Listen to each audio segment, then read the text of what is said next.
नमस्कार। के भयो त आजको आन्दोलनमा भन्ने विषयमा जान्ने छौँ। के राजा साँच्चीकै फर्किने नै भयो त या राजा फर्किँदैनन्?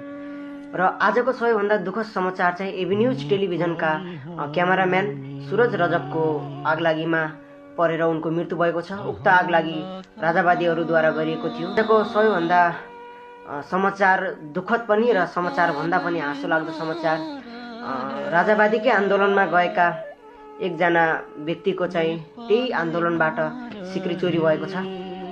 समय आल्यो घाँटीमा पछाडिबाट निस्किन लाथे मलाई नै ठेलेर तपाईले सिक्री चाहिँ अलि चोरी भएछ सुरक्षित तरिकाले राख्नु पर्दैन त। के दादा भाइ होसै भयो त आन्दोलनमा अब के गर्नुहुन्छ? अब के गर्ने, रुने बाहेक अब के गर्नु मैले। अब 2 दिन लाग्ने गइहाल्यो मेरो। केपी चोर यो देश छोड भन्ने हाम्रा देशका युवाहरू जो चाहिँ नेताहरूलाई चोर भन्दै आरोप लगाउँदै नाराहरू लगाएर राजावादीको नारामा गएका थिए। उनीहरूले नै कसरी एउटा त्यहाँ भाटबटिनीमा गएर कसरी चोरी गरेका छन्, सामानहरू कसरी चोरी गरेका छन्, तोडफोड कसरी गरेका छन् भनेर हजुरहरू भिडियोमा देख्न सक्नुहुन्छ।